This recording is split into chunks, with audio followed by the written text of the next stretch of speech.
Good evening and welcome to Lagos Updates on Lagos Traffic Radio 96.1 FM. This program highlights the activities of the Lagos State Governor and other state events. I'm Adeola Akindele.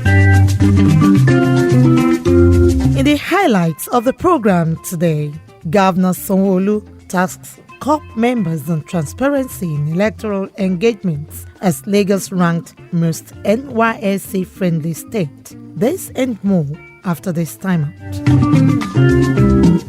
We'll begin today with this story. The National Youth Service Corps NYSC has ranked Lagos State as the most friendly state to the scheme. Chairman of the NYSC National Governing Board, Fatima Abubakar, said Lagos remains the only state across the Federation supporting the scheme with quarterly subvention to keep activities going. Abubakar stated this on Monday when she led members of the board on a courtesy visit to Governor Babajide Sanwo-Olu at the Lagos House Marina. The scheme's board chairman commended the state government for setting up state-of-the-art security apparatus at the Yano Ikpaja NYSC orientation camp and for prompt payment of state allowances to camp members. Our coordinator and her staff have gotten so much access, and she is liaising very well with everybody in the state. So we want to thank you very much for giving us that opportunity. And that is the reason why the scheme is doing very well in Lagos State. We are aware that Lagos State, without being prompted, pays the quarterly subvention to the scheme. And you also have been promptly paying core members' allowances. Perhaps it's also the only state that each and every core member that is posted to a government establishment is never rejected. Governor Sanwo-Olu received the NYSC board members in company of the Deputy Governor, Obafemi Hamzat, and Special Advisor on Special Duties and Intergovernmental Relations, Mobolaji Ogunlende. The governor said the state's support to the scheme was to enable the core members to reflect high sense of commitment and responsibility in discharging assignments handed to them in the course of the service year, including their ad hoc engagements in electoral process. As a responsive and a responsible government, we know how critical, the time of the members, the core members are when they're in the states, and we know that indeed those are the leaders that all of us will be passing the leadership of this country, both in private and public sector too. And so for us, we see them as our responsibility, some sort. We see them as people that we need to help to form, to shape, and for them to be ready for the future. So the least we can do are the things that you've mentioned. So we should actually even do a bit more. Governor Sanwo-Olu told the board members that the efforts for the relocation of the scheme's activities to the proposed permanent site in Agbowa was on course, disclosing the state government has commenced the construction of NYSC Permanent Orientation Facility.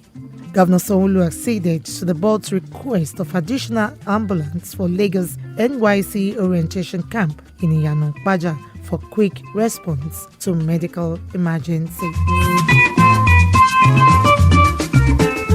Also, during the week, the Lagos State government pledged to strengthen its collaboration with the French government on agro-allied businesses and other bilateral relations. This assurance was given when Governor Babajide Sanwo-Olu played host to the Senate Committee members on Foreign Affairs, Defense and Armed Forces of the Senate of the French Republic, led by the French Ambassador to Nigeria, Emmanuel Blattman, at the Lagos House Marina. The governor commended the parliamentarians who were on oversight function to Nigeria for their collaboration with the Navy as part of efforts to help stabilize the country. According to him, their visit will further strengthen synergy between France and Nigeria on security, trade, commerce, transportation, technology, create employment opportunities for youths, among other interventions.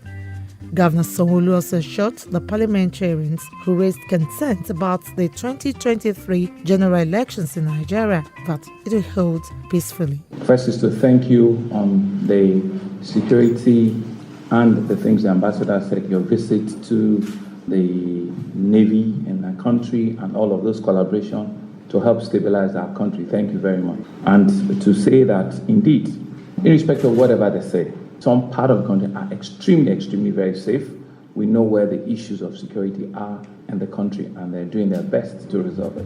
Earlier, the French ambassador to Nigeria, Emmanuel Blattman, and chairman of the Senate Committee of the French Republic, Bernard Fournier, said the delegation was on a 3-day visit with various engagements of strategic importance, as well as programs which include meeting with the Nigerian Navy, French business community, French school, among others. On Monday, Lagos State Governor Babajide Sanwo-Olu promised to build infrastructure and a bigger ecosystem for Lagos to become the preferred tourism destination while creating opportunities and employment for the youth. Governor Sanwo-Olu stated this when he received the delegation of the United Nations World Tourism Organization (UNWTO), led by its Secretary General Zurab Kashvili, accompanied by the Minister of Information and Culture, Lai Mohammed, at the Lagos House, Marina. We're happy that UNWTO can see some of those modest, interventions here. And like you said, we want to also build a bigger ecosystem where tourism destination, once you are planning for the year, you say, okay, 2 or 3 occasions I want to come to Lagos for this event, for this event, for this event. And that's the kind of things we're also planning. It's naturally calendarized for the whole year. People can plan. Once our museum is open, because there's no big city in the world that you don't have a museum. So this is going to be Africa's biggest museum. UNWTO Secretary General Zurab Kashvili noted that the delegation is in Nigeria for the UNTWO Global Conference on linking tourism, culture, and the creative industries with the theme Pathways to Recovery and Inclusive Development, holding at the National Theatre in Lagos. We want to promote Lagos like a tourism destination. First time that we are doing this event in National Theatre, which was just thanks to us finalized at the end of this month, and we are very happy to be in this landmark place. And we want to support and to help local entrepreneurs, talent to export, to be internationalized, to give them support as financial as educational, which is very important. And again, this is happening first time here in Lagos in Nigeria. On his part, the Minister of Information and Culture, Lai Mohammed, commended Governor Babajide Sanwo-Olu for his efforts in support in ensuring the revamping of the National Theatre and hosting the first UNWTO Global Conference. You took it on yourself to reclaim a huge portion of the abandoned land in National Theatre, to build 4 verticals, 1 for information and technology, 1 for fashion, 1 for music, and 1 for the film industry. Not that alone, Your Excellency. You ensure an alignment of the internal rail system, such a manner that there will be a terminal at the National Theatre. Governor Sanwo-Olu also acknowledged the feat of the state at the just concluded National Festival of Arts and Culture, which took place in Lagos. From that story, we move to this one, which says, the Lagos State Domestic and Sexual Violence Agency has organized a 2-day training for judges and magistrates on best practices of adjudicating gender-based violence cases.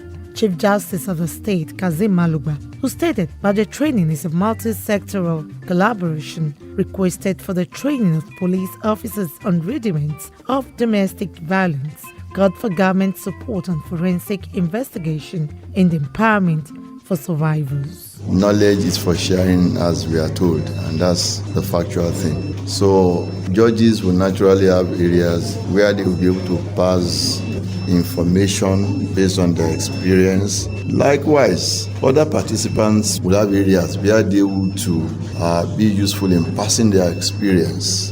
And their knowledge, like I said, is not a one-way thing. On her part, the Solicitor General, Permanent Secretary, Ministry of Justice, Titilola Shitabe, noted but it is imperative to train the judicial arm with the aim of addressing faster and easy access to justice delivery to their survival, as well as provide a formidable framework to abate domestic violence in the country. I'm quite pleased with the outcome of the cases we have prosecuted in the last few years. We have achieved a lot of successes. We have been able to get convictions. And of course, those who have been proven to be innocent have been let go. Also, Executive Secretary of the agency, Titilola Vaivo Adeniyi, noted that the training is important due to the increase in both formal and informal reports of gender-based violence in the state. A recent analysis of the cases revealed that majority of our survivors are apprehensive of reporting the cases to court. And some of the reasons that they gave include the stigma associated with formal reporting, police and the courts, fear of the unknown. If I report, what will happen to me? What will happen to my children? I don't want to jail my husband. I don't want to jail my wife. Fear that they will not be believed. And of course, lack of real evidence to corroborate their claims. Vaivo Adeniyi stated that the training will increase agents of protection and secure justice for survival. Finally, on the program today, Lagos State Government, through the Ministry of Home Affairs, has joined the rest of the world to mark the year 2022 International Day for Tolerance with the theme, The Role of Religion in Democratic Governance in Nigeria. In a keynote address, Lagos State Governor Babajide Sanwo-Olu said there is need to reflect and cohabit peacefully irrespective of religious beliefs in a democratic governance. The governor, who was represented by the Secretary to the State Government, Folashade Jaji, noted that the government will continue to remain impartial and provide equal opportunities for citizens while urging Lagosians to sustain the spirit of tolerance. It is widely acknowledged that we are a people of faith and belief, given the number of worship centers, religious organizations, and the multitude of adherents of the major religions in our country. Earlier in his welcome address, Commissioner for Home Affairs, Anofiu Elegushi, said the day is observed yearly on the 16th of November to build tolerance among diverse cultures and spread the message that tolerance is an integral part of the society, just as religious institutions have a role to play in the nation's survival. It is important to spread awareness about the importance of tolerance in our society, most especially when our various beliefs and faith admonishes us to tolerate one another. Nigeria is a country with diverse people, with diverse religious beliefs. This should be a gain to us and not a cost. Speaking on the role of religion in democratic governance in Nigeria, Muslim and Christian clerics identified the need to preach peace, respect people's rights, counsel the congregation on righteousness, among other good virtues. As part of activities marking the day, a walk for tolerance took place from Adeyemi Bureau Auditorium to Allen Junction back to JJT Park in Alausa, Ikeja. And with that story, we conclude this week's edition of Lagos Update, a program that highlights the activities of the Lagos State Governor and other state events. You can listen to Lagos Traffic Radio on our website, www.trafficradio961.ng, and follow us on our various social media platforms: Twitter, Lagos Traffic 961, Instagram, Lagos Traffic Radio 961, Facebook, Lagos Traffic Radio 96.1 FM. On YouTube, subscribe to our channel, Lagos Traffic 961. You can download our app, Lagos Traffic Radio 96.1 FM, from Play Store for more updates. You can also follow me on Twitter at Adeola Akindele1. Thanks to my producer, Babatunde Akinyemi, and studio engineer, Oyeshola Ola, with support from the social media team. The executive producer is Tayo Akunle. I'm Adeola Akindele. Next week is another date. Stay blessed and stay safe.